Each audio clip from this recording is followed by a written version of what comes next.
Bienvenue à bord du vaisseau Hypersensas. Bonjour et bienvenue dans Le Défaussé, votre émission hebdomadaire sur les jeux de société. Moi c'est Alex et comme d'habitude je suis accompagné du pote Zéphiriel. Bonsoir. Bonsoir. Ah ouais ? Ouais, petit bonsoir. Très bien. Je sais pas pourquoi, je te timide. Aujourd'hui je vais te parler d'Almaphie Renaissance.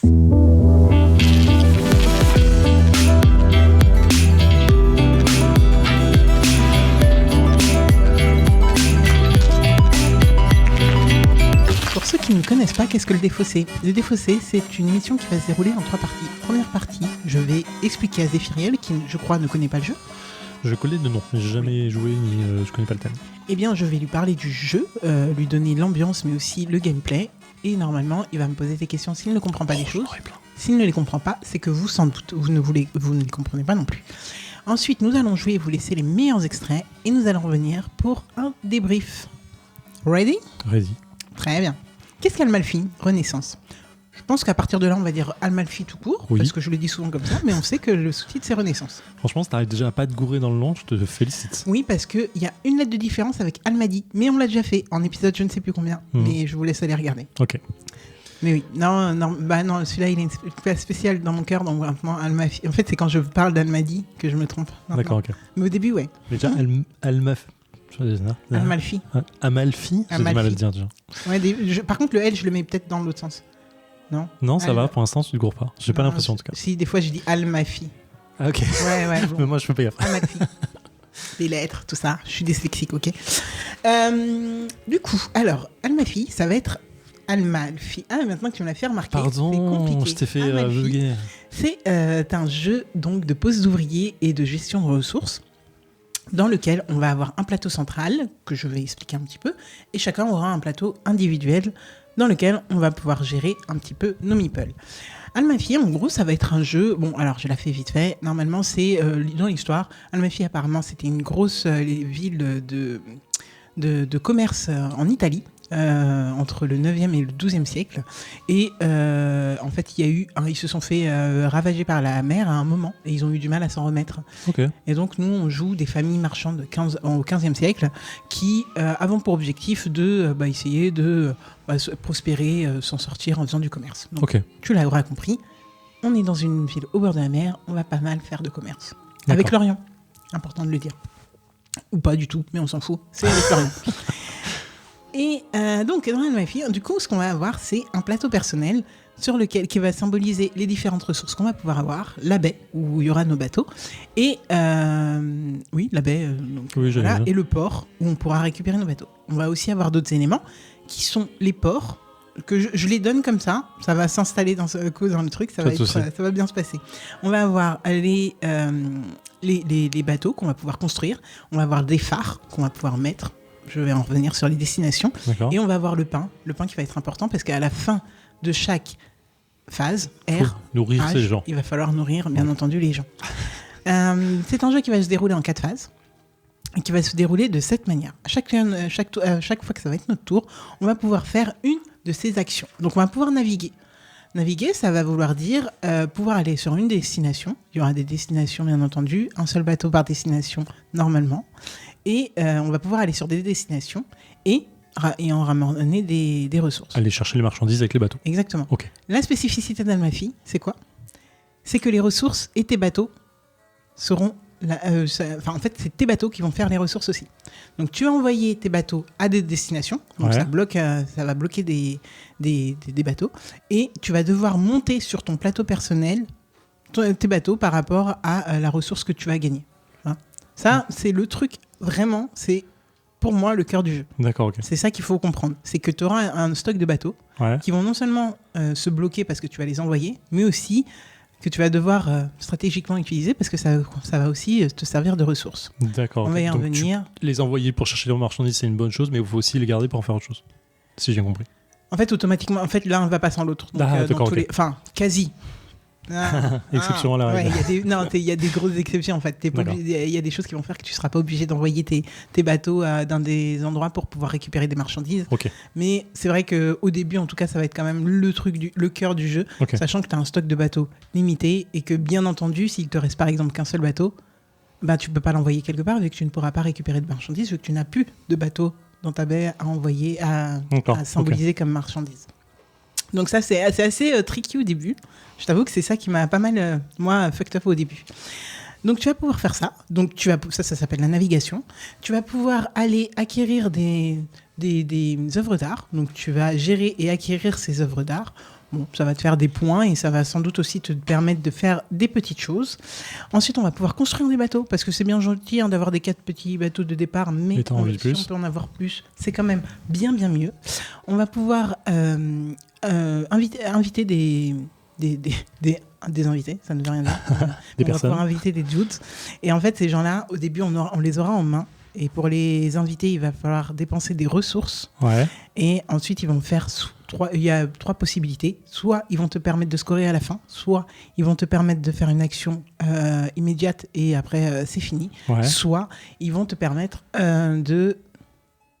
Bah, tu vas les taper et les détaper pour avoir des actions. D'accord, ok. Voilà. Enfin, surtout, tu vas les taper. Essentiellement. Tu vas les détaper pour pouvoir refaire l'action si tu y arrives. Donc ça, c'est important. Et ensuite, écoute, tu vas pouvoir aussi faire... Ça, c'est des actions qu'on appelle principales. Et donc aussi, une des actions, c'est si tu as déjà des invités qui sont chez toi, bah, les taper, c'est une action, par exemple. D'accord. Jouer une carte, en fait, c'est une action. Donc ça, c'est important. Bah écoute, je pense qu'on est pas mal pour les actions principales. Ensuite, on va avoir des actions optionnelles qui vont se faire pas mal avec les ressources. Tu vas pouvoir défausser des invités, enfin des gens dans ta main, donc pas encore des invités, mais des dudes que tu aurais pu inviter contre du pain. Ouais. Le pain étant...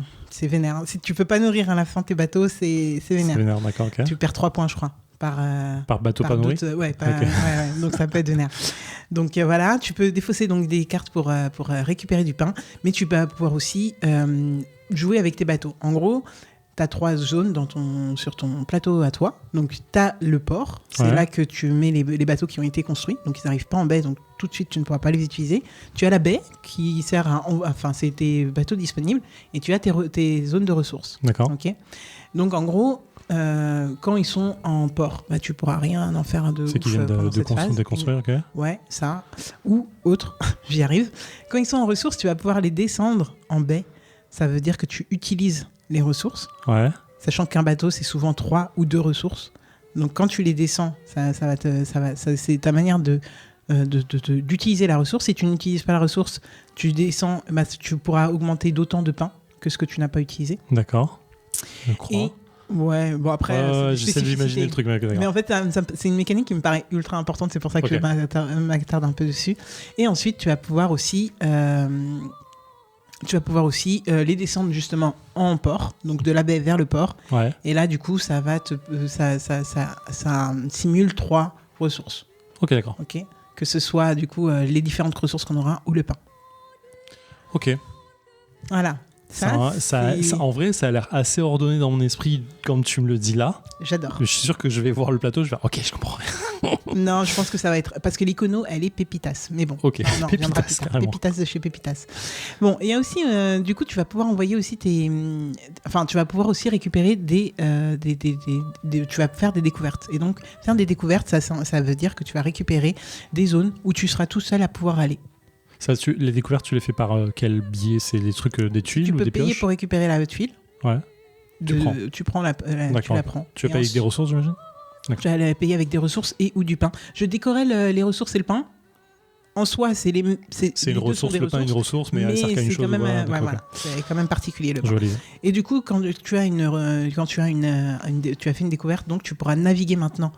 Souvent, c'est plus avantageux celle que tu vas pouvoir récupérer, et donc tu n'auras plus forcément besoin d'aller sur le plateau principal, sauf si tu as envie de fatiguer les gens. Fatiguer les gens? Ouais, si tu as envie d'embêter les gens. Tu vois. Ah oui, d'accord, les autres joueurs. Ouais, tu peux court-circuiter même si tu as des zones chez toi, sachant que chez toi, tu pourras toujours y aller plus tard. D'accord. Ça peut être une strat. Je ne sais pas pourquoi je parle avant le jeu, parce que chacun ses strats et chacun fait ce qu'il veut. Mais donc voilà. Et qu'est-ce que je voulais dire? Ah oui, et les phares, ça, c'est une dimension assez spéciale aussi. C'est que dès que tu as la possibilité de construire un phare, ça ne sera pas une action que tu pourras faire en principal. Mais par exemple, si à un moment, tu récupères une œuvre d'art qui te dit poser un phare quelque part, ça va induire la pose de phare. La pose de phare va pas être une action en tant que telle. Tu vois, soit tu navigues, soit tu acquiers des gens. Ça, tu invites des gens, etc. Mais la pose de phare est assez particulière. Et donc, le phare, tu vas pouvoir le mettre et chez toi, et sur le plateau, et ou chez, du coup, les joueurs et joueuses autres. Et quand, en fait, quelqu'un va envoyer un bateau là-bas, va naviguer sur une destination qui a un phare que tu vas soit récupérer du pain, soit, toi, tu vas devoir dépenser 2 pains pour monter sur une piste de ressources qui correspondra. Okay. D'accord, ok.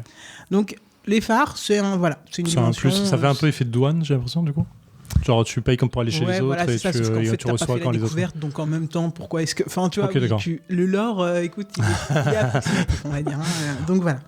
Et donc, tu vas faire tout ça. Ça va être en 4 phases. Et à chaque phase...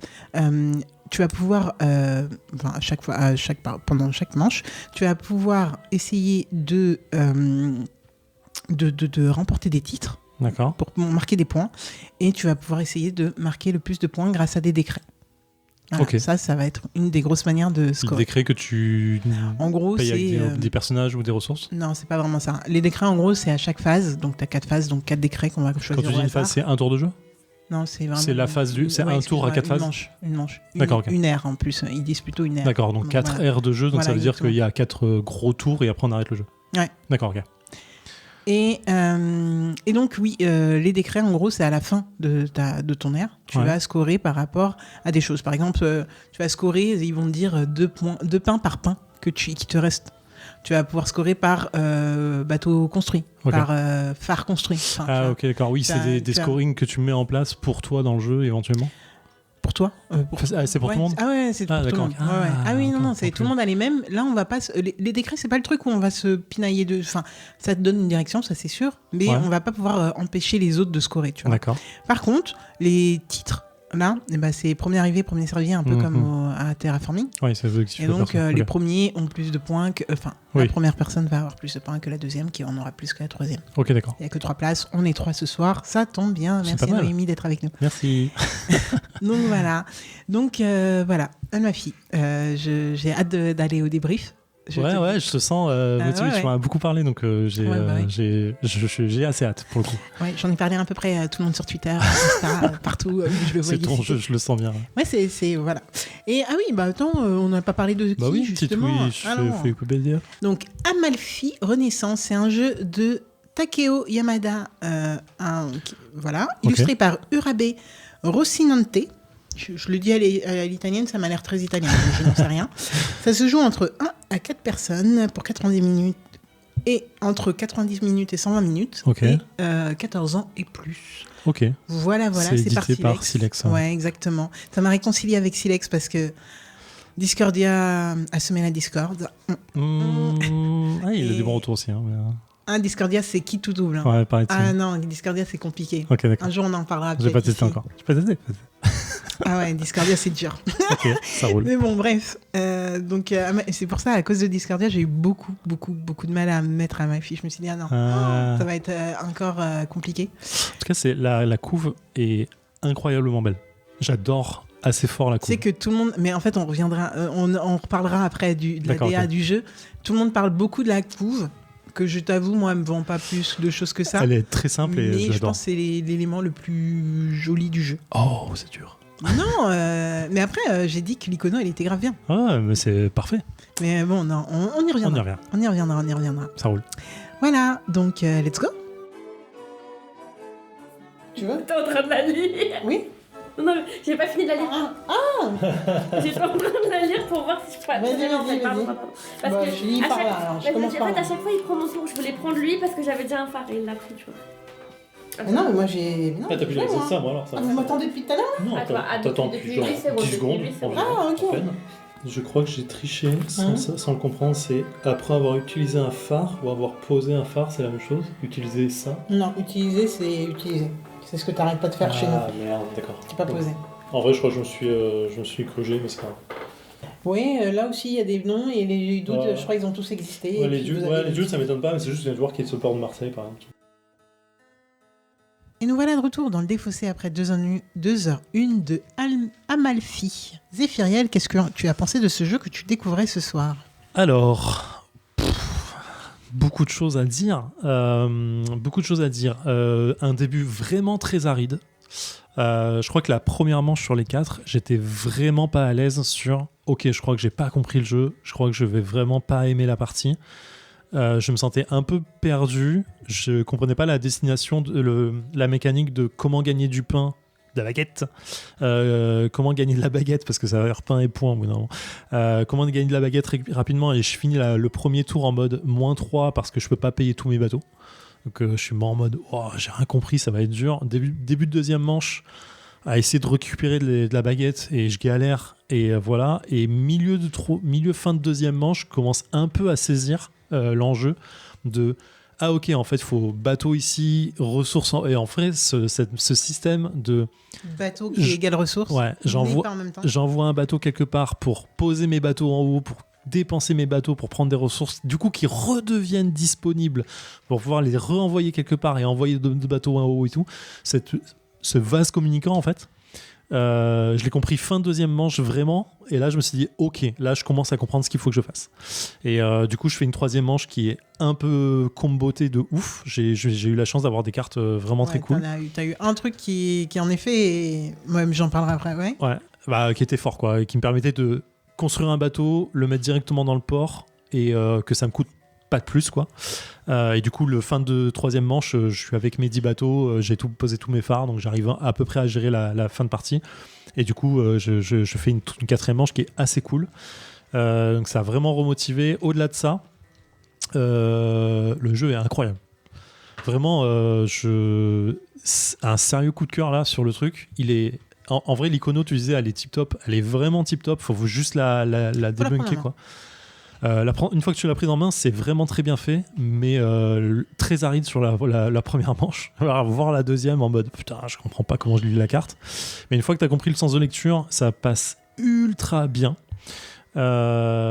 Toujours des possibilités. Tu te retrouves enfin, moi je me suis retrouvé rarement bloqué, même quand quand tu prenais des actions, j'avais anticipé ou pas, mais assez facile dans le sens, très souvent la troisième et quatrième manche, j'avais environ toute la manche en tête en disant ok, je sais où je dois aller, je sais de quelles ressources j'ai besoin, comment les récupérer, et sauf s'il y a un gros truc de quelqu'un a pris vraiment l'endroit que je devais prendre et je dois avoir un plan B, ce que tu peux trouver assez facilement je pense. T'as toujours des trucs à faire, et en fait c'est à la limite t'as toujours des trucs à faire, mais faut quand même le chercher quoi. Il y a des jeux où, comme je dis souvent, t'es jamais bloqué, et ça c'est agréable, du coup tu te sens pas un peu idiot en mode mon tour j'ai plus rien à faire parce que quelqu'un a pris ma position et je l'ai pas anticipé et machin. Là tu dois quand même bien penser ton tour de ok, il faut que je fasse gaffe à faire bien dans le bon ordre, parce que si quelqu'un prend ça juste avant moi, il est possible que je me retrouve tout bloqué, et du coup tu dois quand même bien anticiper 3-4 tours avant sur comment, dans le bon action, dans la bonne démarche de tes tours et de tes actions. Et ça m'est arrivé une fois de me dire oh, attends, je fais une erreur de roll, il faut que je roll back là, je suis désolé, je fais vraiment une erreur de tour, et je roll back le bon tour et je refais, et effectivement ça permet de mieux dérouler derrière et d'être plus à l'aise. Soit bloqué, soit même on peut te passer devant sur un objectif, et ça j'ai déjà vu des gens un peu trop confiants prendre leur temps pour faire des trucs parce qu'ils voyaient pas les combos qui pouvaient arriver. Ouais. Et ça, c'est un peu normal aussi que tu vois pas les combos arriver, puisque tu ne connais pas forcément les cartes des gens. Les gens, ils peuvent te dire bon, j'ai ça, mais en fait, toi, t'es dans ton jeu, t'es là en mode oui, ok, t'as ça, mais tu calcules pas comment on peut s'en servir. Ouais, et ça, en fait, il y a un truc de lisibilité sur le plateau des joueurs. Je parle uniquement du plateau, hein, pas des cartes, parce que je vais y revenir, mais la lisibilité des plateaux joueurs, elle est très, très, très, très bien faite. Parce que très souvent, en un coup d'œil, tu te dis ok, il ou elle a pas les ressources, du coup ça va, je suis safe pendant un tour, et tu peux anticiper un tout petit peu en disant j'ai besoin de prendre cette carte qui me demande du bois ou des émeraudes, ok, toi tu en as pas, ok c'est bon, donc ça te prend un tour pour aller les chercher, j'ai un tour d'avance, ok je suis un peu safe là-dessus, je peux attendre, et du coup t'as vraiment cette anticipation qui est assez agréable en fait. Sur la quatrième manche, ça m'a beaucoup servi de me dire elles n'ont pas les ressources, je peux aller chercher un truc avant. Elles n'ont pas les ressources, là il y a les ressources, ok, il faut que j'aille chercher tout de suite, j'ai un risque de perdre mon tour. Et en fait, ça c'est assez agréable. Le seul truc qui est vraiment dur, c'est la lisibilité des cartes, mais ça, tu peux rien y faire. Tu vois pas les cartes des autres correctement. De toute façon, elles sont dans ta main des fois. Ouais. Et même quand elles sont posées, tu dis, elle fait quoi la carte là-bas, je suis pas sûr. Et en fait, ça, c'est le seul petit défaut du jeu, tout petit problème de visibilité, mais c'est vraiment un tout petit détail. Parce qu'en vrai, tu regardes ton plateau à toi et tes cartes à toi la plupart du temps. Et rien ne t'empêche d'être poli avec les gens et de demander les cartes qu'ils ont. Mais vraiment, ça fait 5 minutes que je parle. Gros coup de cœur. Je suis vraiment très, très, très agréablement surpris sur un début de partie qui était très aride pour moi, donc je pense que ça joue vachement sur l'effet bonus de j'ai kiffé. Mais ouais, j'ai kiffé. Du coup, Alex, gros coup de cœur pour toi, quoi. Ah ouais, moi j'ai découvert ce jeu du coup au domaine des jeux. Oui, c'était pendant du coup un événement organisé par Ludinat et Thomas de Silex m'a expliqué les règles. Il était genre 1 ou 2 heures du mat et j'étais avec Hamza Univer. Et on a fait cette première partie, sauf qu'il nous a expliqué les règles et il est parti en fait, Thomas. Et du coup, on a inventé des règles, on est parti trop loin, mais vraiment, on faisait n'importe quoi. Et après ça, j'ai dit au H, je lui ai dit, bah non, mais moi je vais y rejouer et tout, et BGA direct. Et en fait, j'y ai joué. Pour le moment, je suis invaincu sur BGA. Ouais. Sur toutes les parties que j'ai faites. J'ai tendance à adorer ce jeu à 2. Je joue énormément à 2. Il doit à être 2. très très bon, hein, parce que rapide. Oh. En vrai, pour moi, il n'y a vraiment aucune différence en soi à 1 ou à 4. En soi, le plateau, la tension qu'on pourrait penser avoir sur le plateau, tu ne l'as pas vraiment, puisque à partir du moment où tu arrives à récupérer des navires, des destinations sites privées de navigation, en gros, si tu arrives à bien regarder, là ce que j'ai pas fait du tout, mais si tu arrives à bien regarder les navigations et que tu prends vraiment des découvertes qui te vont et que plus jamais tu es sur le plateau central, t'es 1 ou 100, c'est la même chose. Première manche, c'est là où il va y avoir le plus de tension, parce que il va falloir se battre pour construire des navires, mais en plus il coûte cher, donc est-ce que tu veux vraiment aller là, faire autre chose? Non. Donc ça va être le plus important. J'ai adoré ce jeu aussi. Les gens disent qu'il est beau, moi je dirais qu'il est ultra bien édité. Je veux dire, les plateaux avec les inserts, mais je suis fan, même si là, c'était n'importe quoi. Mon plateau de jeu, mon espace de jeu, c'était un foutoir sans nom. On a une petite table. Ouais, mais bon, même, je pense que j'ai un peu... je me suis laissé déborder. Il y avait ça, mais aussi, en fait, moi, ce jeu, je trouve qu'il est coloré, qu'il est bien... Tu vois, par exemple, un Knarr, avec les couleurs là, que tu comprends rien, lisibilité 0, ça me saoule. Là, il y a une lisibilité que je comprends.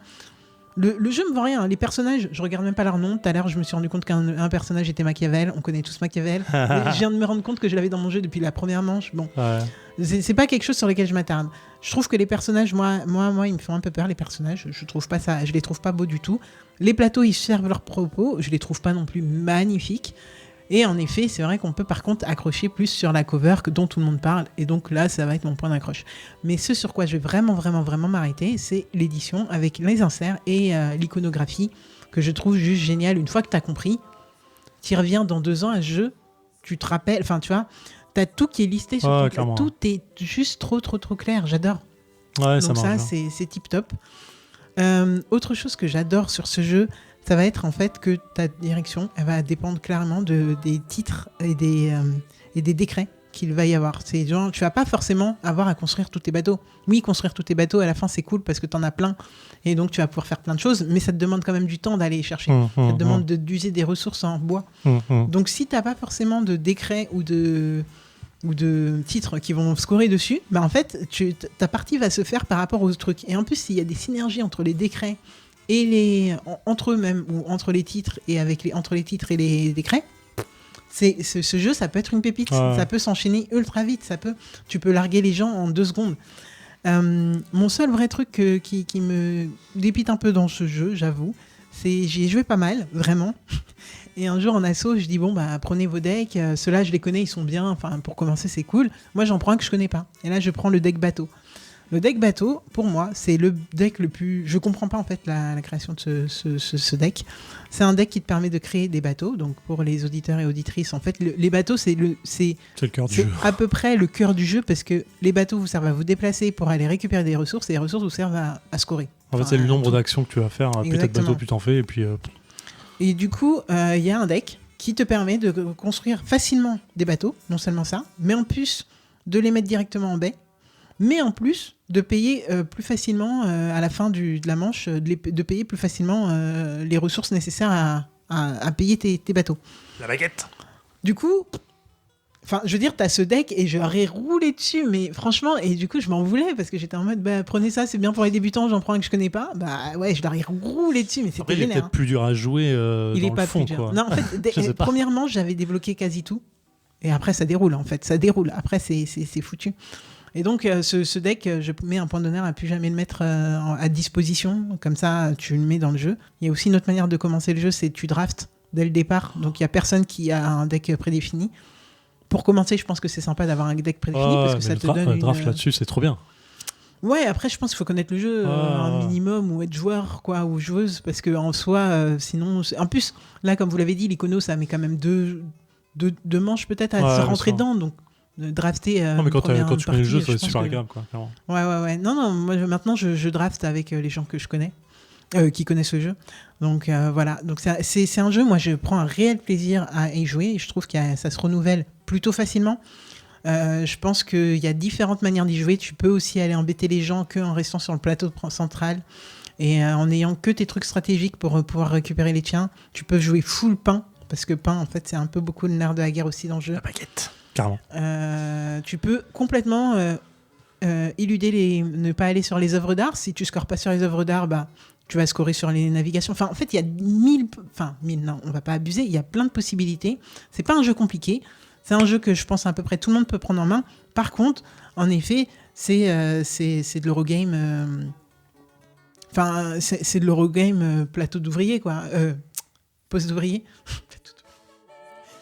Pose d'ouvrier. Et donc, il faut aimer ça. Il faut aimer la pose d'ouvrier, je pense.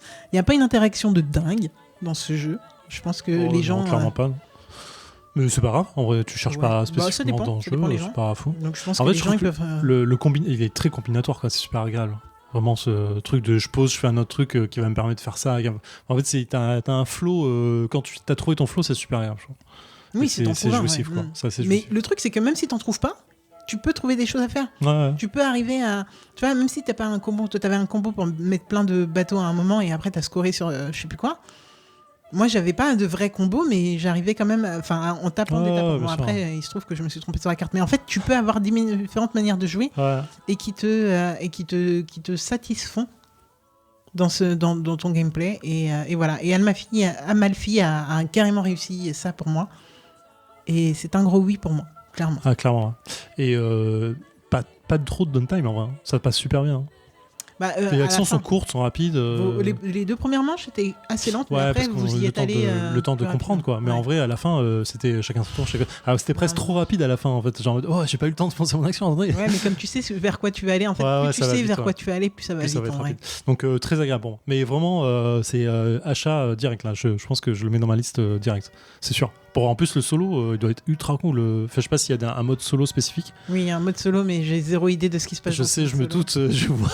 Au moment où je l'ai prononcé, je me suis dit, c'est pas défi solo. Bon, d'accord, ok, je regarde ça. Trop bien. Merci beaucoup, Alex. De rien. Très contente d'avoir proposé ce jeu.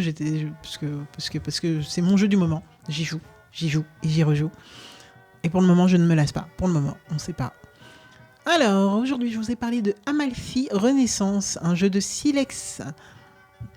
C'est par Tokyo Yamada. Pour ceux qui aiment Overwatch, vous aurez la ref. Urabe Rochinante à l'illustration. Ensuite, c'est pour 1 à 4 joueurs, 80 à 120 minutes et pour 14 ans et plus. Je compte te remercier encore une fois, Noémie, qui est venue jouer avec nous. Parce qu'on a souvent besoin de joueurs et de joueuses en plus autour de la table. Et tu t'y es prêté. Et merci à toi. Zéphiriel. Alex. La semaine pro. Carrément. C'est toi aux commandes. Ouais. Let's go. Go.